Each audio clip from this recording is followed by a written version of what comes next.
Welcome to Temple Builders Carpentry. Temple Builders, we problem solvers. Temple Builders, safety first. Okay, Temple Builders, today we talking about capillary rise, okay, which basically defined as a phenomenon where liquid rises or falls, okay, in a small area like this tube right here, or like in small holes, anything small or micro pores, okay, like a lot of soils have micro pores like clay, silt. Okay, they got real fine granules that allow water to move upward.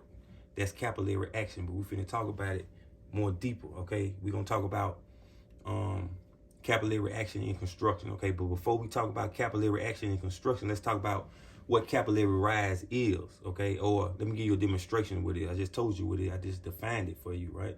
It's a phenomenon that either water moves upward or down, moves up or down. Okay, it's a phenomenon. Now look right here.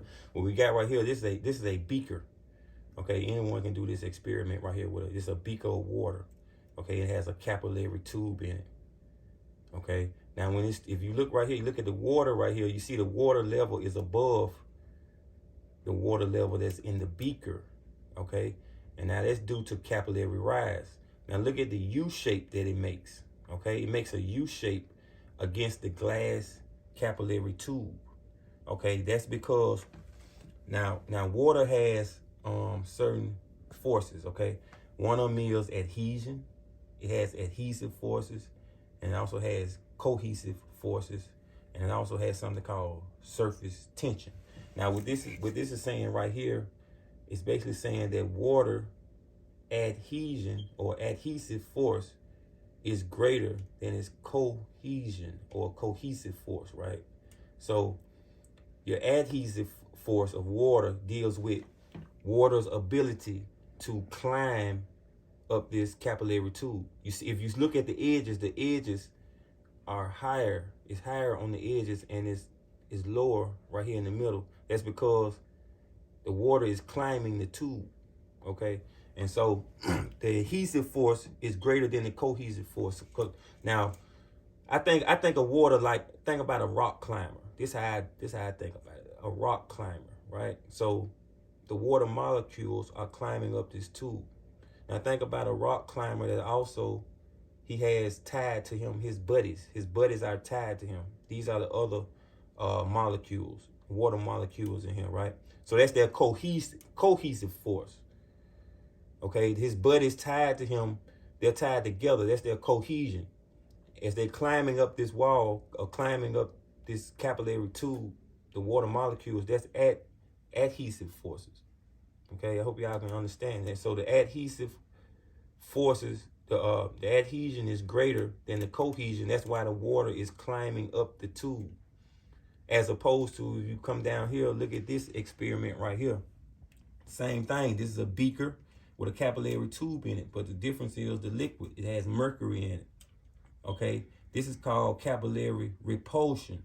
Okay, it's similar like magnets. Okay, you know, one end attracts each other, the other end repels each other. That's what repulsion is. So instead of climbing the capillary tube right here, the mercury is repulsed, and it has the adhesion is less than the cohesion.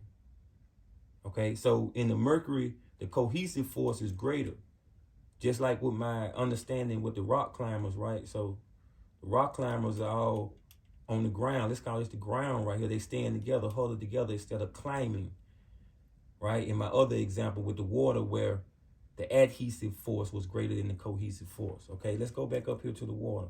Now, if you look right here, this is what this means. I got this water droplet right here, liquid. Okay, so it's basically saying, okay, the liquid going, okay, the surface, liquid to the surface. That's your adhesive force. Okay, that's what's happening right here. The liquid is climbing on the surface. Now that back down here, you see this, the liquid to liquid. That's the greater force. Liquid to liquid, the cohesive force. They stand together. Come back up here. As the water in the beaker, it climbs up this tube. Okay, as it climbs up this tube, it is taking the rest of its water molecules with it. Now this is called capillary rise. Okay, So let me see what I have. Okay. Oh yeah, the U shape in this is called a concave meniscus.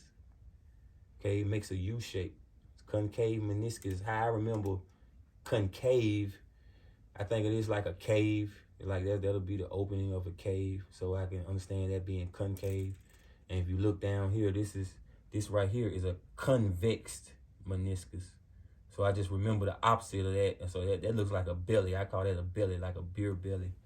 Okay, so that's how you can remember convex and concave. That's on you. Now let's go back. Let's go over here to this middle section right here. Okay, now this thing. So we know the phenomenon of water, right, or liquid. So we know water can rise up against gravity, against gravitational forces, right? It can climb, and so that's why my research shows that a lot of your trees top out at around about 400 feet. They top out at around about 400 feet because that's the cap. That's the limit of that capillary action, that phenomenon of capillary action. It seems to cap out around about 400 feet. And so that's also how trees bring up water up through the tree trunk, up into the branches, and up into the leaves. It does that through capillary rise, okay, through these small vessels that's in the trees, okay, these small holes. You need this small area, and I want to make known too that the smaller the area, right, like in this tube, let's go back over here. This tube, if I had a smaller tube than this, the water would go up even further. So I'm trying to give y'all a picture of what's going on. So if the tube was smaller in diameter, the water would be even higher. Because the smaller the tube is, the water goes up even higher. So that's what's happening over here. Let's go back over in this tree. And let's the soil, right? The smaller or the finer the particles, okay, is in the soil, the better capillary action or capillary rise can happen, okay? And that's why clay and silty soils, okay, can receive a lot of capillary action. A lot of capillary action goes on these clay and silt soils, right? And that's how, like I said, that's how trees get its water up to the leaves and to the branches. Now, also, I've read that capillary action allows your tear ducts in your eyes to release tear fluid. So you got capillary action even going on in the human body. So this brings us to the topic of this video, which is capillary action in construction, okay? Now, okay, let's look at this I made a little table down here. Now, up under the ground is something called groundwater, okay? And the upper levels of that groundwater is called your water table, okay? And that's between 10 to 30 feet, normally. Your water table in the ground, 10 to 30 feet. Now, as you rise, as the water table goes up, then it goes to a saturation zone, okay? And then as you come on up through the soil, you go to a vapor and a water, okay? We talking about capillary action. We're moving through what they call micropores. Capillary action loves to move through water loves to move through these micropores that'll be in clay and silty soils, okay? So you got vapor and water, right, at this level. Then you got vapor only at this level. And then I got right here your concrete slab. Boom, you hit your concrete slab. If you don't have a vapor barrier right there, okay, that moisture is going to come through that concrete slab because concrete is porous, okay? The same thing will happen with these trees and happen with the soil. As capillary action happens in the soil and the trees, it also takes action in concrete. Concrete is porous, okay? Just like the soil is porous. Now let's get to this. Okay, now what we got right here is this is my water table right here, or this is a reservoir of water right up under your footing. Now most builders probably build their footing just like this. It's right on the soil, okay?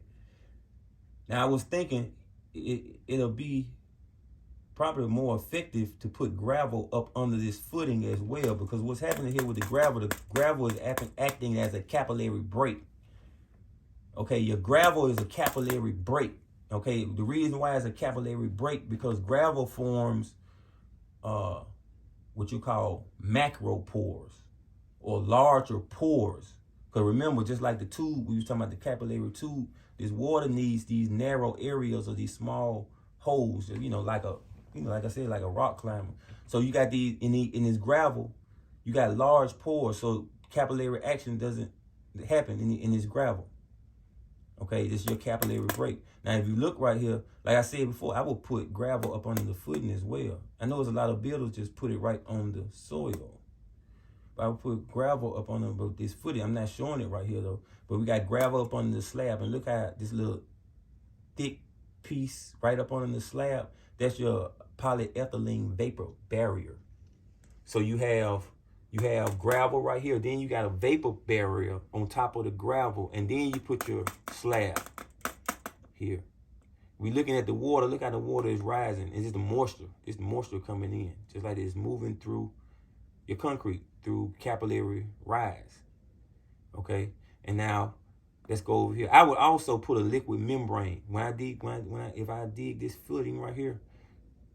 I put gravel up under the footing and also put a liquid membrane, a rubbery liquid membrane around the footing. Okay, now look at this construction right here. Right here, it's made. You'll use that by chamfering a 2x4 and setting it in there before the concrete hardens. It's gonna make this key. It's called a keyway. And that keeps your wall from sliding. So I don't know if this I don't believe this done often. Okay, but here's your concrete wall. All right, now look, I got another. Look how thick this is right here on the outside of the concrete wall. That's your damp proofing. Okay, now that's a liquid membrane. Another liquidy, rubbery, is black rubbery membrane. This your soil right here. Also, look how your soil slants away from your building. It's supposed to slant away from your building as water comes and rains. It moves. The soil help move the water away from your building. But you also have this liquid membrane. It can also be an asphalt sheet membrane, self-adhesive. Okay, but if you can put your liquid membrane on here, and also on top of the liquid membrane, you can put a rigid insulation panel. Okay, that's gonna be your thermal break, right? Now look right here. We got the gravel right here on the outside of your footing. The dashed lines is indicating a filter fabric. Okay, you got a type of fabric that's surrounding your gravel, not allowing the soil to go in there, because the soil and the sand start to get in there with your gravel. That's gonna start filling up your macro pores or your large holes, which can start capillary action. Okay, so that's why you got your gravel right here against your footing. All this is gonna prevent your structure from settling so quickly. Okay, now look right here. We got the perforated drain tile in the middle right here. Okay, now this is basically a little overview of how you can stop capillary action by putting in this gravel and these what I call capillary breaks, or what's called capillary break. Okay, I think I healed y'all up for long enough. Okay, y'all like the video, hit the like button, subscribe, become my apprentice. Temple build.